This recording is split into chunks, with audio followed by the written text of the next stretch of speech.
Look at a flower. Have you ever looked at a flower?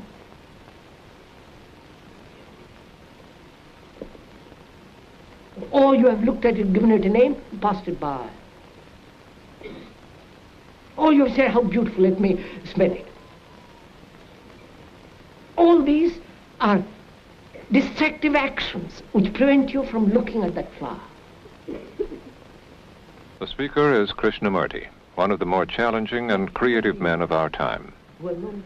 During the past 4 decades, the writings and talks of Krishnamurti have attracted an increasing audience in Europe, Asia, and America. This series represents the first time that Krishnamurti has allowed his talks to be filmed.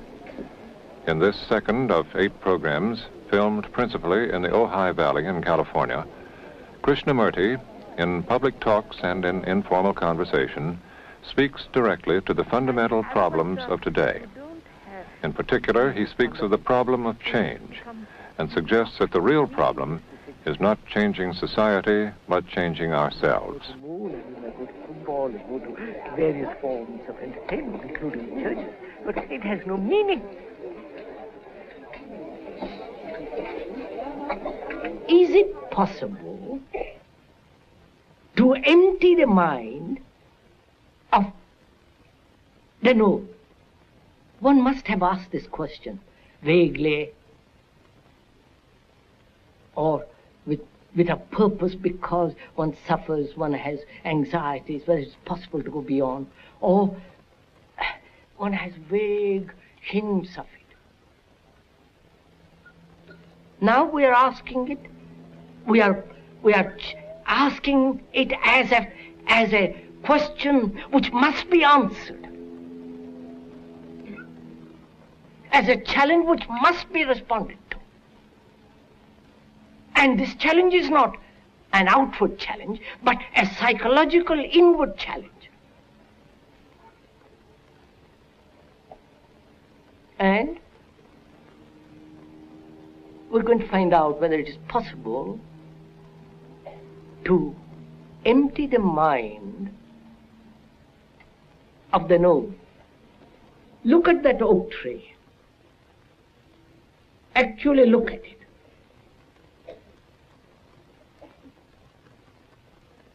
You are the observer, and the oak is the observed. There is a space between you and the thing which is the tree. In that interval of space is time. Right? The time that has to be covered to see, that's the object. In that interval of space, there are all kinds of ideas which actually prevents me from seeing the fact of that tree. When you no longer name, no longer thought functioning as knowledge about that tree, then is there a space between you and the tree?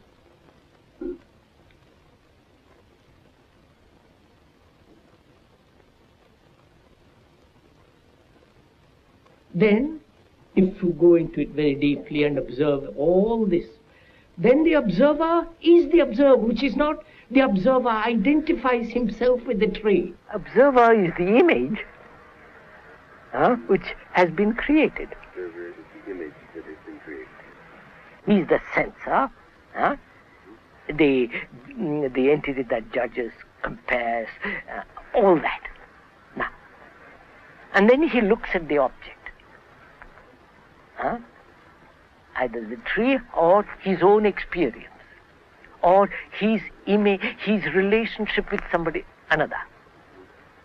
So the observer is the image looking at the image which he has created about the other.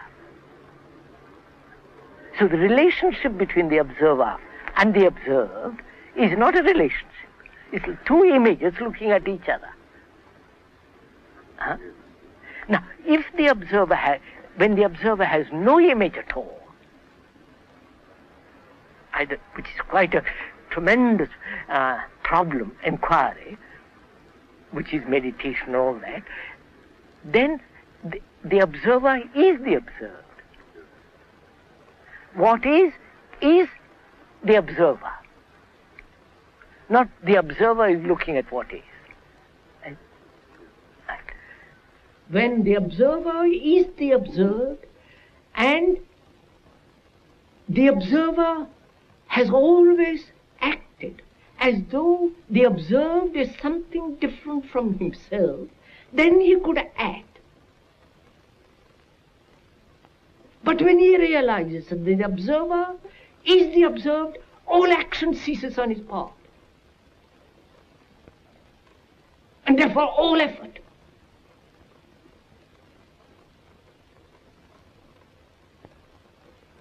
And therefore there is no fear at all. This requires a great deal of inward inquiry, inward observation, step by step without coming to any conclusion. Why do you choose? What is the necessity of choice? If you see something very clearly, as we just now saw what freedom implied, and when the mind is only free that it can see the total, when you see that clearly, there is no choice. It's only the confused mind that chooses.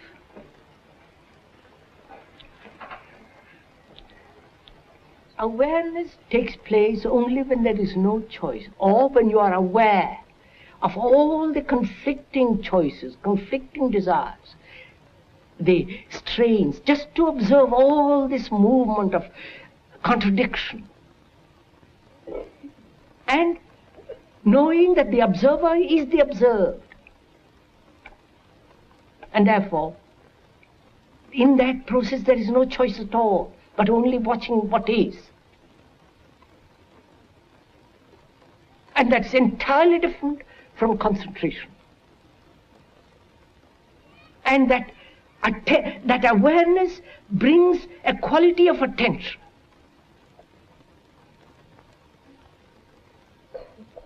In which there is neither the observer nor the observed.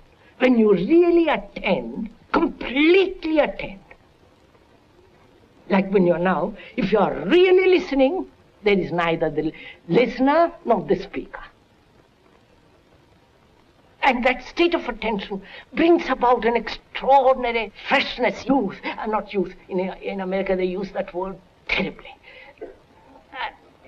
The extraordinary sense of freshness, quality of newness to the mind.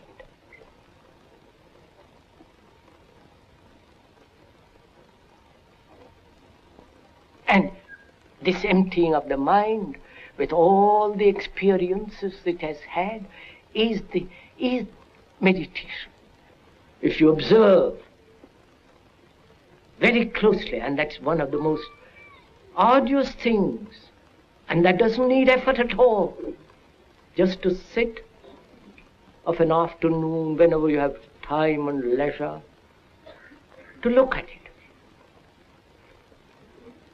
To look at a flower, to look at yourself, to look at all the movement of your thought and your feelings and your reactions. Just to observe without any choice, which is the beginning of self-knowing.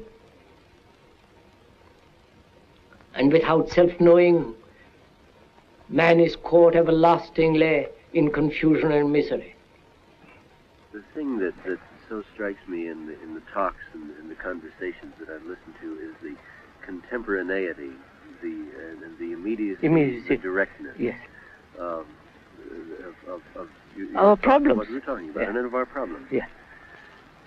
And I am at the same time so struck by the fact that most of the things of the world in which we live are designed in one sense simply to distract us from an understanding of the problem. Yes, quite. So isn't it really, we have developed a whole network of escapes. And we are caught in those escapes. And those escapes are preventing us from understanding the problems. The problems are there.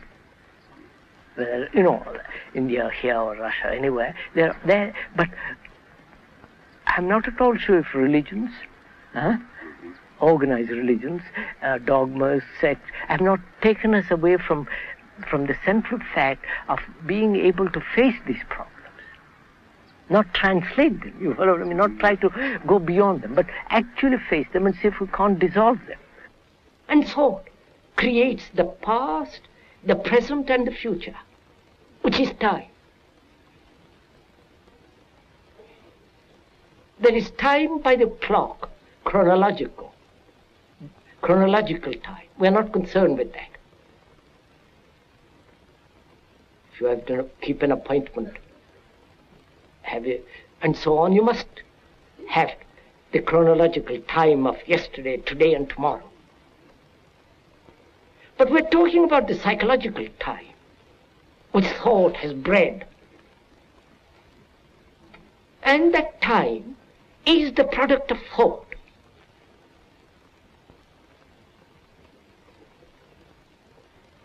I have had that pleasure, I am going to have it, and I shall have it. This time quality is created by thought, bred, put together by thought. And thought is time, and it is time that creates fear.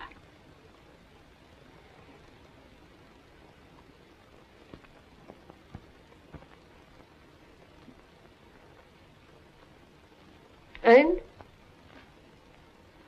without probing into this time, pleasure, thought, we are always bound by time. And therefore time has never a stop.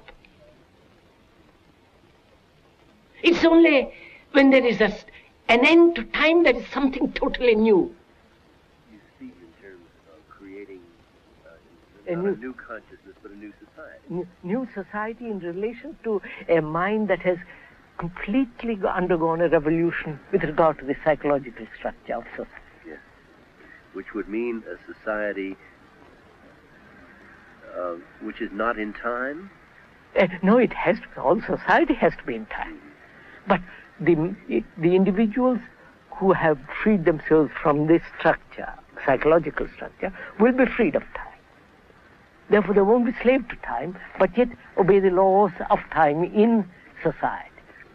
It certainly isn't modern man who has invented time, but No, the concept has an awful lot to do with time. I think it is because he's or made himself incapable of facing what is the fact. Therefore, he has a concept about the fact inwardly, psychologically, and according to that concept formula, he functions. Therefore, the fact, the formula, and action are contradictory with each other. Yes. And therefore, he's in constant battle with himself.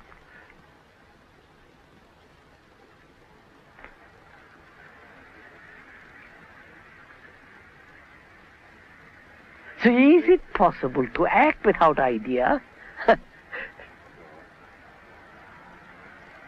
Idea being organized thought, and therefore formula. Yes. It's only the free mind can see the whole. Right? But he must have some experience of the whole in order to see it. No. To see the whole thing, you need a very sharp mind, very clear mind. A mind that's not biased. A mind that says, this I like, this I don't like.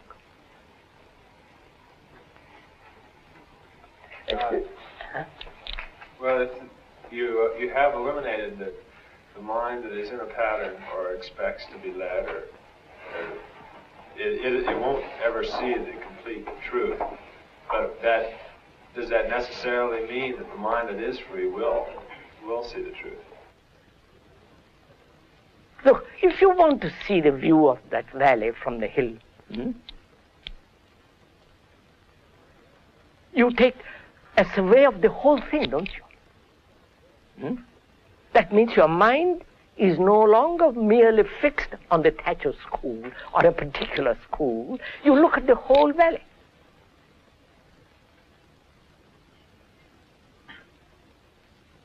So here is a whole complex map of life, business, all the rest of it.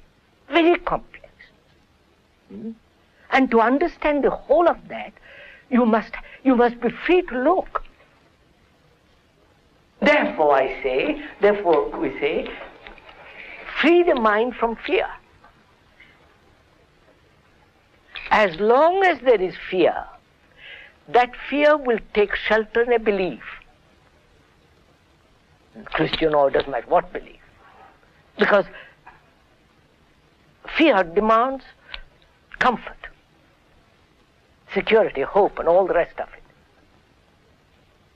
So, being afraid of something, death or something else, that fear must take shelter in something. Therefore, whether you believe in reincarnation or not, or some other belief, is the same. All beliefs are the same, because they are essentially born out of this fear.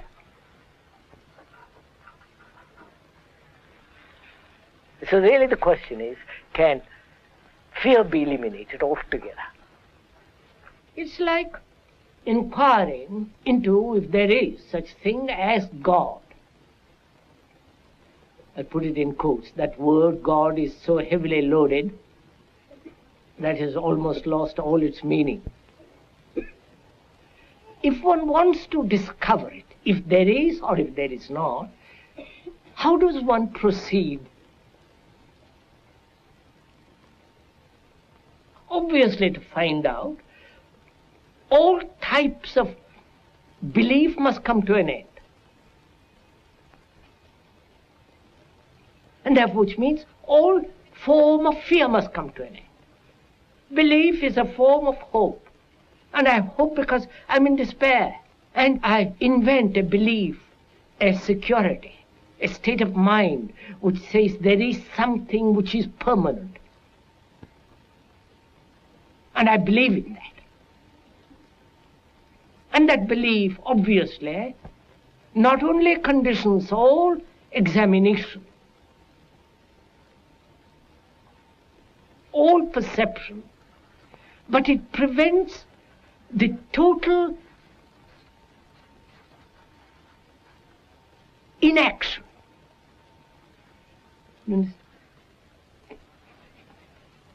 Sir, what is thinking? You ask me what is thinking. So my mind begins. Let's go into a little bit. First, I can say, I really don't know. Then we can begin to analyze and say it is response of memory. You ask me, what is my name? And I know because I've repeated so often, I tell you immediately. Now, you ask me a little more complex question. It takes the time interval. In that time interval, the mind is in operation to find the answer. But if you ask me a question, something which I don't know, which nobody knows, which no book or philosophy answered it, then I can honestly say, I don't know. I don't. It's both then a significant question and a significant answer. I really don't know. Now, when I say I don't know, I really mean I don't know. That means I'm not waiting for an answer or expecting someone to answer me or looking for an answer. I don't know. Which means my mind is completely alert, but I'm not looking because I don't know where to look or to whom to ask. Now, in that state, I begin to discover. Because that state is real freedom. Such a mind is the religious mind. no longer seeking, no longer demanding experiences, is not caught in visions.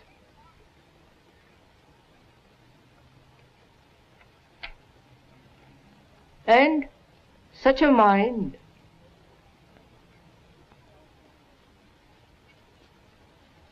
has an activity totally different, at a different dimension, which thought can never possibly reach.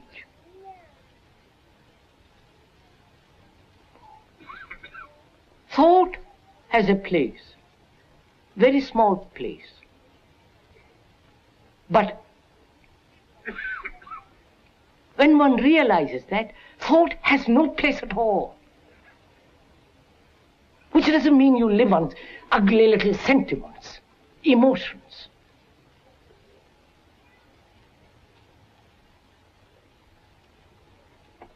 So one can function normally, healthily, sanely in this world with a mind that is not cluttered up by thought.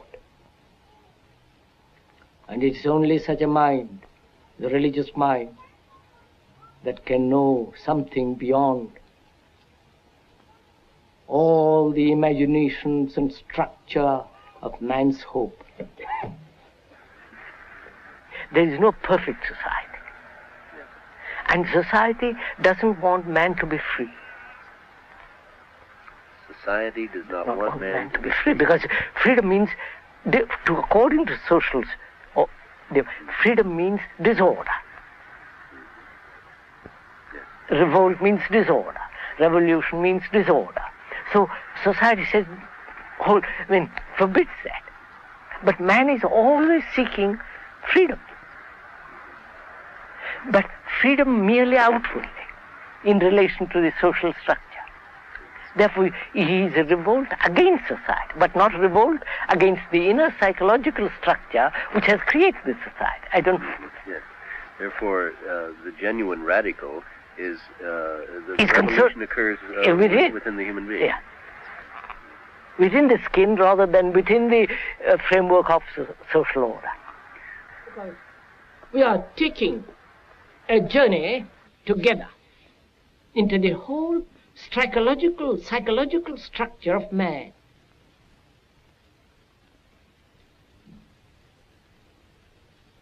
Because in the understanding of that structure and the meaning of it, we can then perhaps bring about a change in society. And society, God knows, needs a total change. A total revolution. All similarities should be distrusted. Yes. You know what I mean? Yes. So, Yes. Psychologically, man has built this extraordinary structure called society. Because inwardly he is that. But outwardly he's going to lay down laws how to control that. But inwardly we have... Yes, I follow. Inwardly we are just wild.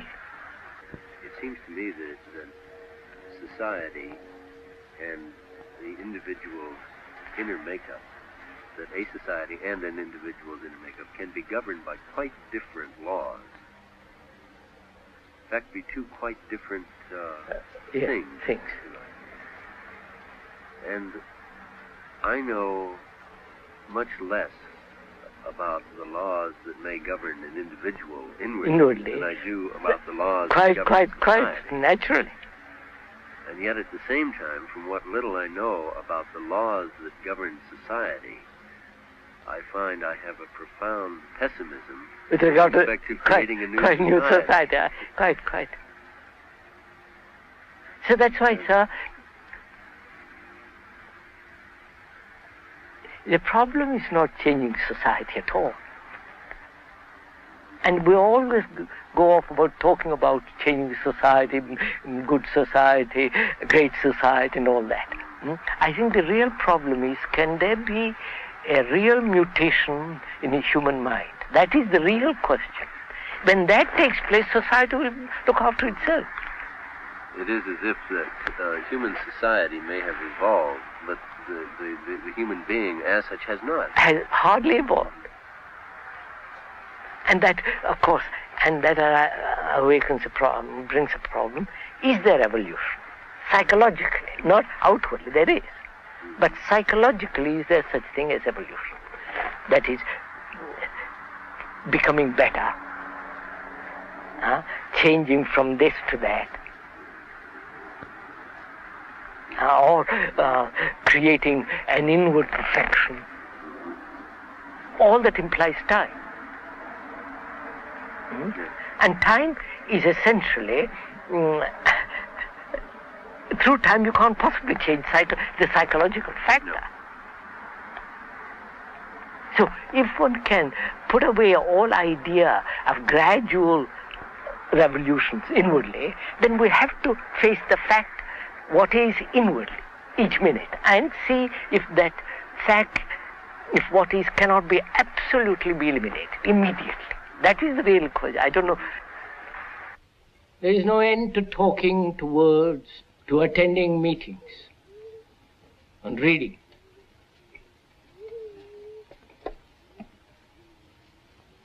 But attending meetings, reading, discussing has very little value. If attending meetings, discussions and all the rest of it is merely a stimulus, then you are dependent.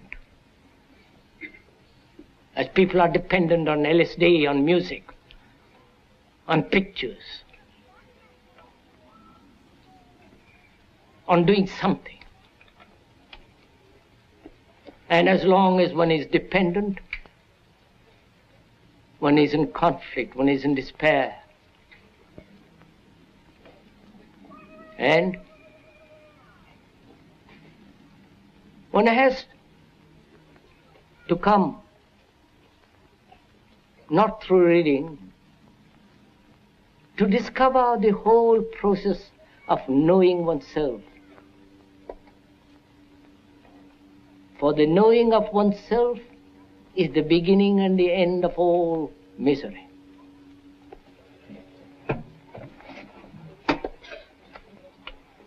This has been the second of 8 programs presenting Krishnamurti, whose singularly challenging approach to the problems of our time places him outside of any simple category like philosopher or religious leader. Subsequent programs will explore love, fear, conflict, the aging of the body, and death.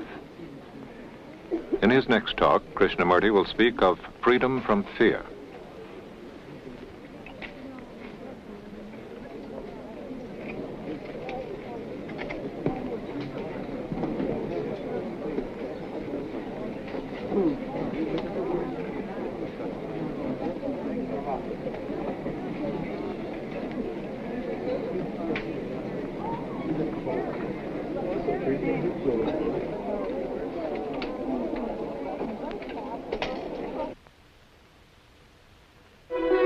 This is NET, the National Educational Television Network.